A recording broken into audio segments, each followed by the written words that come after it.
Hey guys, hello and welcome. আপনারা দেখছেন HTML series ভিডিওর ষষ্ঠ পর্ব। আমি মাহিদুল ইসলাম আছি আপনাদের সাথে। আজকের এই ভিডিওতে আমরা একটি এইচটিএমএল ফাইল নিব এবং সেই ফাইলটা কোড এডিটরে ওপেন করব এবং বেসিক যে এইচটিএমএল কোড রয়েছে সেটা আমরা আজকে লিখব এবং সেটা ব্রাউজারে রান করে দেখব। তো চলুন, প্রথমে আমি আমার ফোল্ডারে চলে যাচ্ছি।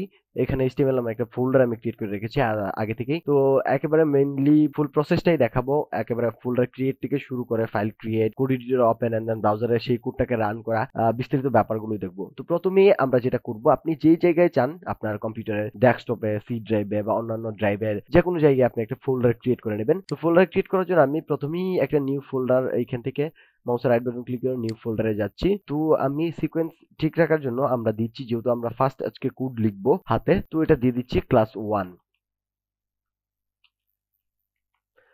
এই হচ্ছে আমাদের ক্লাস 1 এবং এই ফোল্ডারটাকে আমরা ওপেন করব এন্ড দেন তো এটার ভিতরে আমরা এইচটিএমএল ফাইল ক্রিয়েট করব। ফাইল ক্রিয়েট করার জন্য মাউসের রাইট বাটন ক্লিক করে নিউ এ যাব। নিউ থেকে এখান থেকে একটা টেক্সট ডকুমেন্ট নিব। টেক্সট ডকুমেন্ট নেওয়ার পর দেখুন এখানে লেখা আছে new text document dot TXT. তো আমরা এখানে নিউ টেক্সট ডকুমেন্ট যেটা রয়েছে ফাইলের নামটা এইটা যে কোনো কিছু দিতে পারি। তো লেটস সে আমরা এখানে বেসিক্যালি এইচটিএমএল ফাইলের যে মেইন ফাইলটা থাকে সেটাকে দেয় ইন্ডেক্স। তো আমরা এখানে ইন্ডেক্স দিতে পারি, আমরা যে কোনো নাম দিতে পারি, এইচটিএমএল দিতে পারি, আমাদের ইচ্ছা মতো এখানে যে কোনো নাম দিচ্ছি। তো আমরা ধরুন এইটার নাম দিলাম হচ্ছে ক্লাস 1 এই দিয়ে দিই,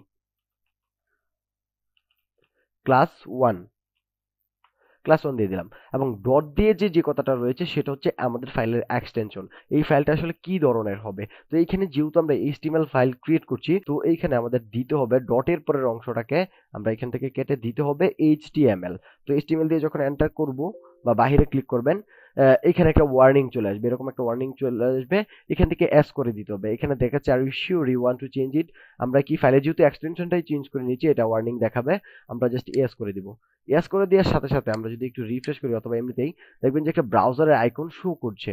আমরা যদি ভিউ থেকে এটাকে একটু বড় করে দেখি, লার্জ আইকন, তাহলে দেখবো যে ব্রাউজার আইকন শো করছে। এটা কোন ব্রাউজারটা? এইটা হচ্ছে আমরা আগের ভিডিওতে দেখেছিলাম ডিফল্ট ব্রাউজার কিভাবে সেট করতে হয়। ফায়ারফক্স ডেভেলপার এডিশন যে ব্রাউজারটা ছিল, এই ব্রাউজারটা সেট করেছিলাম ডিফল্ট ব্রাউজার হিসেবে। তো এইখানে ফায়ারফক্স ডেভেলপার এডিশন ব্রাউজারের যে আইকনটা সেটাই কিন্তু এখানে শো করছে। আপনার কম্পিউটার ডিফল্ট যে ব্রাউজারটা থাকবে সেটাই এখানে শো করবে। তো এইখানে যে ফাইলের এক্সটেনশনটা রয়েছে এটা HTML, অথবা আপনি যদি HTM ও দেন তাহলে ওটা কাজ করবে। এটা HTM অথবা HTML দিতে পারেন। HTM দিলেও কাজ করবে, HTML দিলেও কাজ করবে। তো আপনারা জাস্ট এইখানে অবশ্যই HTML টাই দিবেন। HTML দেওয়ার পর আমরা এখান থেকে S দিয়ে দিচ্ছি আবারও, যেহেতু চেঞ্জ করেছিলাম। তো এখন এই ফাইলটাকে আমরা কোড এডিটর ওপেন করব। তো আমি এখান থেকে লিস্ট ভিউতে এটাকে দিয়ে রাখি। তো এটাকে কোড এডিটর ওপেন করার জন্য আমরা চাইলে এই ফোল্ডারটাকে ওপেন করতে পারি অথবা আমরা ফাইলটাকে ওপেন করতে পারি।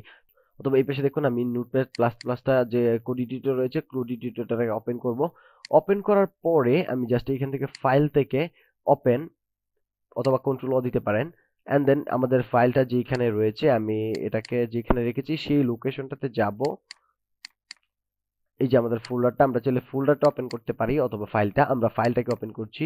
এই হচ্ছে আমাদের এইচটিএমএল ফাইল। অথবা যদি ফোল্ডার ওপেন করতে চান তাহলে ওপেন ফোল্ডার একটা অপশন রয়েছে, দেখুন ওপেন ফোল্ডার, এটাতে যাব। আমাদের এটা হচ্ছে আমাদের এই যে এইচটিএমএল ফোল্ডারের ভিতর ক্লাস 1, এটাকে সিলেক্ট করে যদি ফোল্ডার দেই তাহলে আমাদের ফোল্ডারটা ওপেন হবে। তো এই হচ্ছে ব্যাপার, আমরা ফোল্ডারটাকে ওপেন করে এখানে কাজ করি অথবা নিচে আমাদের এটা কেটে দিলে আমাদের নিচে হয়তো বা আমাদের এইচটিএমএল ফাইলটা যেটা ওপেন করছিলাম সেটা রয়েছে। আচ্ছা যাই হোক, এইখানে এইচটিএমএল ফাইলটাকে আমরা ওপেন করলাম।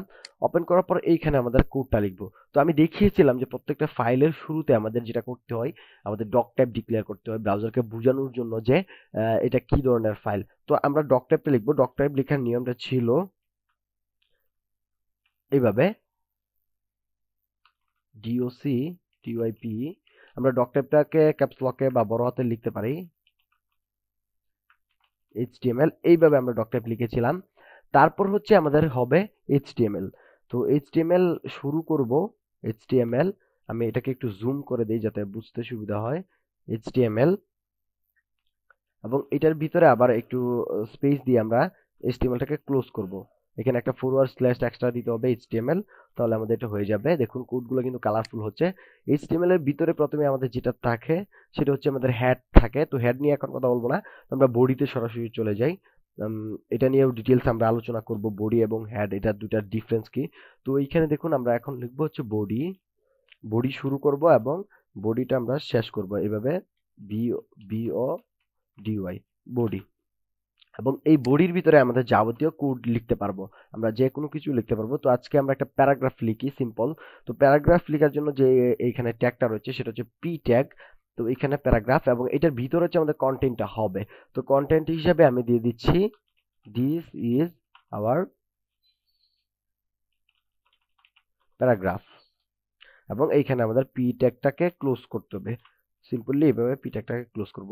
তো সবকিছু হয়ে গেলে আমরা কন্ট্রোল এস দিয়ে এই ফাইলটাকে সেভ করে নিব অথবা এখান থেকে সেভ, যেহেতু আমরা অলরেডি সেভ করেছি এই জন্য এটা ডিসেবল দেখাচ্ছে, সেভ করে নিব।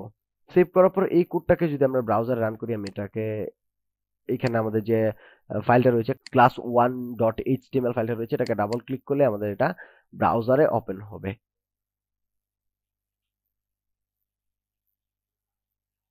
দেখুন এই হচ্ছে আমাদের ব্রাউজার, এবং ব্রাউজারে কিন্তু এটা ওপেন হয়ে গেছে। দেখুন দিস ইজ আওয়ার প্যারাগ্রাফ। আমরা যদি আবার কোড এডিটরে যাই এবং এইখানে কিছু চেঞ্জ করি, অবশ্যই এখানে দিস ইজ আওয়ার প্যারাগ্রাফ, আমরা যদি একটা হেডিং নিয়ে আসি, হেডিং এর ক্ষেত্রে আমাদের হবে H1, হেডিং নিয়ে আমরা বিস্তারিত আলোচনা করব। তো দিস ইজ আওয়ার হেডিং, এবং হেডিংটাকে এভাবে H1 একটা ফরওয়ার্ড দিয়ে এন্ডিংটাকে এভাবে শেষ করতে হবে, এবং এই মাঝখানের অংশটা হচ্ছে আমাদের কন্টেন্ট। তো এখন এটাকে আমরা সেভ করব। দেখুন ফাইল থেকে যদি আমরা এখানে সেভে যাই, এখন কিন্তু যেহেতু কন্ট্রোল এস দিয়ে সেভ করিনি, এখানে সেভ অপশনটা রয়েছে। তো জাস্ট এখানে সেভ দিব, তাহলে আমাদের এটা সেভ হয়ে যাবে, এবং ব্রাউজারে গিয়ে পরের বার কিন্তু আর ওপেন করতে হবে না। জাস্ট রিফ্রেশ দিলেই দেখবো যে দিস ইজ আওয়ার হেডিং লেখাটা আমাদের চলে এসেছে।